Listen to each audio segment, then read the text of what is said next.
Leitura dos Atos dos Apóstolos. Naqueles dias, um fariseu, chamado Gamaliel, levantou-se no sinédrio. Era mestre da lei e todo o povo o estimava. Gamaliel mandou que os acusados saíssem por um instante. Depois disse: Homens de Israel, vede bem o que estáis para fazer contra esses homens.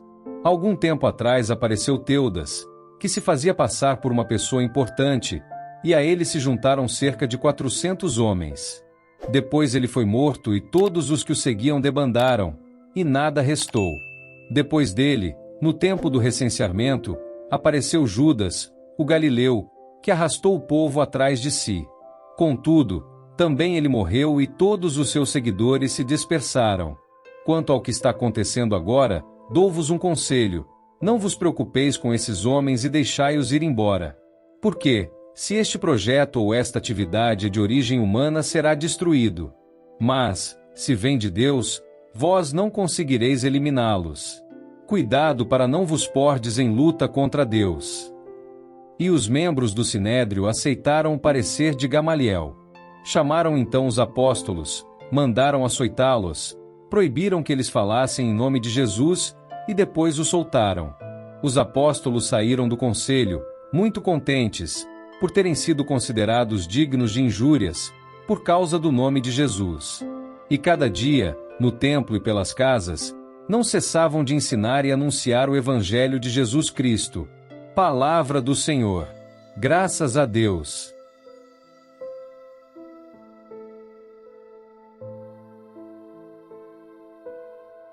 Proclamação do Evangelho de Jesus Cristo segundo São João. Glória a vós, Senhor. Naquele tempo, Jesus foi para o outro lado do mar da Galileia, também chamado de Tiberíades. Uma grande multidão seguia, porque via os sinais que ele operava a favor dos doentes. Jesus subiu ao monte e sentou-se aí, com os seus discípulos. Estava próxima a Páscoa, a festa dos judeus. Levantando os olhos, e vendo que uma grande multidão estava vindo ao seu encontro, Jesus disse a Filipe: Onde vamos comprar pão para que eles possam comer? Disse isso para pô-lo à prova, pois ele mesmo sabia muito bem o que ia fazer. Filipe respondeu: Nem 200 moedas de prata bastariam para dar um pedaço de pão a cada um. Um dos discípulos, André, o irmão de Simão Pedro, disse: Está aqui um menino com 5 pães de cevada e 2 peixes. Mas o que é isso para tanta gente? Jesus disse: Fazei sentar as pessoas. Havia muita relva naquele lugar, e lá se sentaram, aproximadamente, 5.000 homens. Jesus tomou os pães, deu graças e distribuiu-os aos que estavam sentados, tanto quanto queriam. E fez o mesmo com os peixes. Quando todos ficaram satisfeitos, Jesus disse aos discípulos: Recolhei os pedaços que sobraram, para que nada se perca. Recolheram os pedaços e encheram 12 cestos com as sobras dos 5 pães, deixadas pelos que haviam comido. Vendo o sinal que Jesus tinha realizado, aqueles homens exclamavam: Este é verdadeiramente o profeta, aquele que deve vir ao mundo. Mas, quando notou que estavam querendo levá-lo para proclamá-lo rei, Jesus retirou-se de novo, sozinho, para o monte. Palavra da salvação. Glória a vós, Senhor.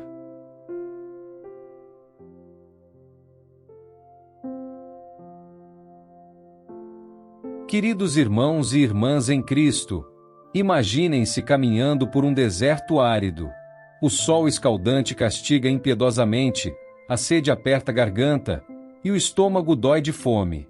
De repente, no horizonte, vocês avistam um oásis, água fresca, sombra refrescante e alimento abundante. Esta imagem de provisão em meio à escassez, de esperança em meio ao desespero, está no coração das leituras que contemplamos hoje.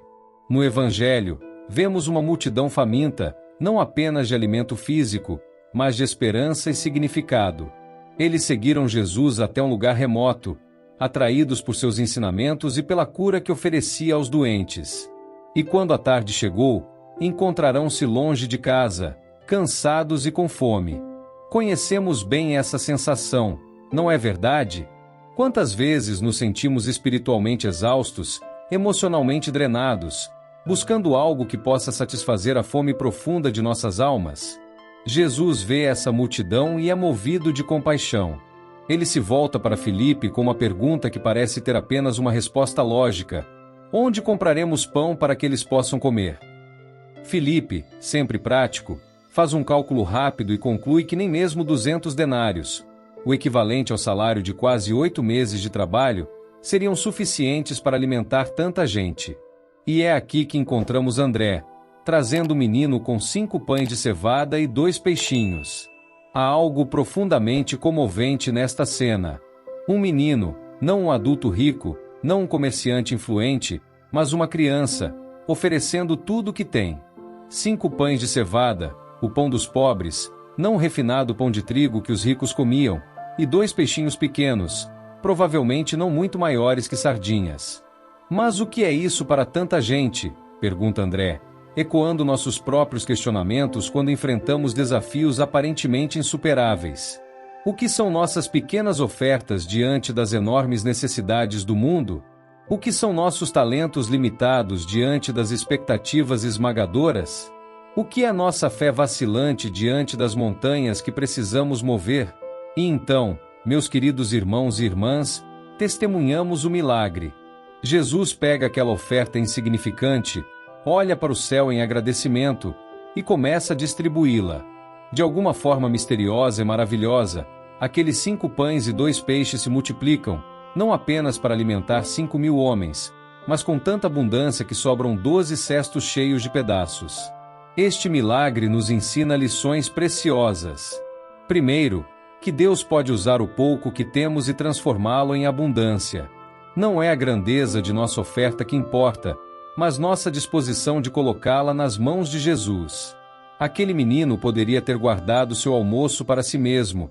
Afinal, era tudo o que tinha.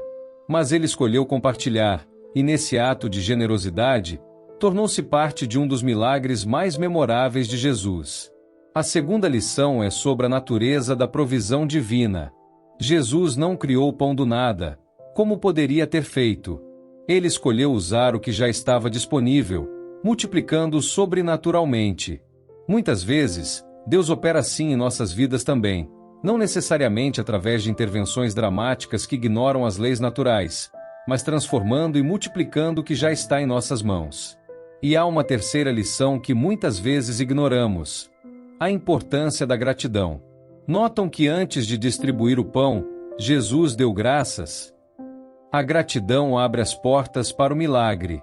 Quando reconhecemos com gratidão o que já temos, por menor que pareça, criamos espaço para que Deus opere maravilhas. Agora, voltemos nossa atenção para a primeira leitura, onde encontramos os apóstolos enfrentando um tipo diferente de desafio.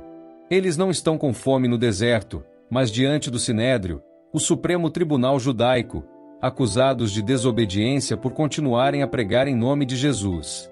A situação parece sombria. Alguns membros do Sinédrio estão tão furiosos que querem matar os apóstolos. É neste momento crucial que Gamaliel, um fariseu respeitado e mestre da lei, intervém com palavras de surpreendente sabedoria. Israelitas, ele adverte, pensem bem no que vão fazer a esses homens. Ele então lembra seus colegas de movimentos anteriores que surgiram e depois desapareceram. Teudas com seus 400 seguidores, Judas o Galileu que liderou uma revolta. Se este plano ou esta obra vem dos homens, destruir-se-á por si mesma, ele argumenta. Mas, se vem de Deus, não conseguireis destruí-los. Cuidado para não vos encontrardes em luta contra Deus. Que sabedoria profunda! Gamaliel reconhece uma verdade fundamental. O que é verdadeiramente de Deus não pode ser detido por oposição humana. Os planos divinos têm uma resiliência sobrenatural que os planos meramente humanos não possuem. O conselho aceita o argumento de Gamaliel, mas não sem antes mandar açoitar os apóstolos e proibi-los novamente de falar em nome de Jesus. E é aqui que vemos a coragem extraordinária destes primeiros seguidores de Cristo. Longe de serem intimidados, eles saíram do Sinédrio contentes por terem sido achados dignos de sofrer injúrias por causa do nome de Jesus. Que atitude surpreendente! Eles não saíram resmungando sobre a injustiça do açoite, nem planejando vingança contra seus perseguidores. Saíram regozijando-se por serem considerados dignos de sofrer por Cristo. E ainda mais notável, não cessavam, todos os dias, no templo e pelas casas, de ensinar e anunciar Jesus Cristo.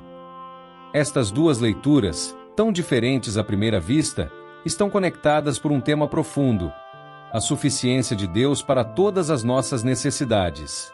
No deserto, Jesus supre a necessidade física da multidão com abundância surpreendente. Na sala do julgamento, Deus supre a necessidade espiritual dos apóstolos: coragem, perseverança e até mesmo alegria em meio à perseguição. E aqui está a ponte para nossas próprias vidas. Todos nós enfrentamos desertos, tempos de escassez, seja ela material, emocional ou espiritual.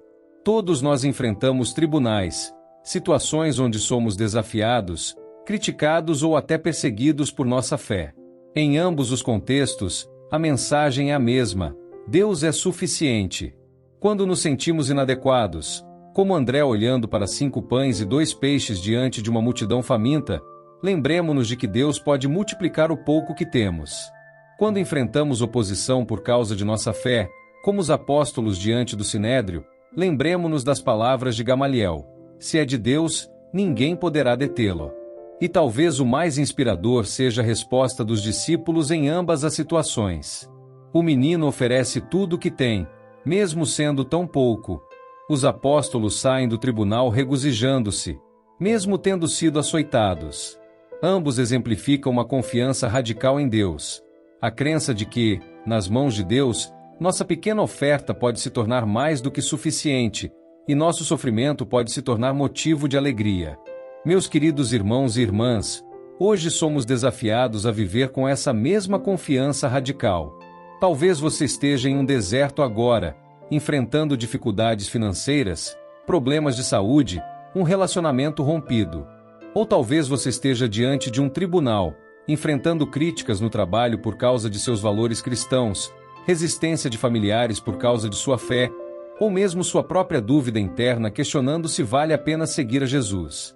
Em qualquer cenário, lembre-se, o Deus que multiplicou pães e peixes é o mesmo Deus que deu coragem aos apóstolos açoitados. Ele pode suprir suas necessidades físicas com abundância inesperada. Ele pode enchê-lo de coragem e alegria mesmo nas circunstâncias mais desafiadoras. E assim como Jesus transformou a pequena oferta daquele menino em alimento para milhares, Ele pode pegar o pouco que você tem, seu talento aparentemente insignificante, sua energia limitada, sua fé do tamanho de um grão de mostarda, e transformá-lo em algo que abençoa multidões. E assim como os apóstolos continuaram a pregar com ousadia apesar da oposição, você também pode permanecer fiel à sua vocação cristã, confiante de que se seu propósito vem de Deus, nenhuma força no céu ou na terra poderá finalmente prevalecer contra ele. Ao deixarmos este lugar hoje, levemos conosco esta dupla certeza, de que Deus pode multiplicar milagrosamente o pouco que oferecemos, e de que Ele nos dará a coragem de perseverar mesmo quando o caminho se torna difícil.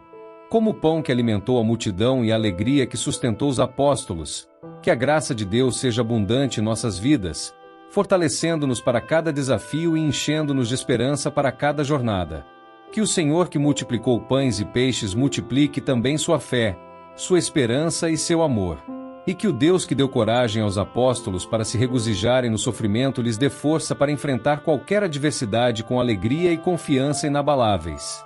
Amém.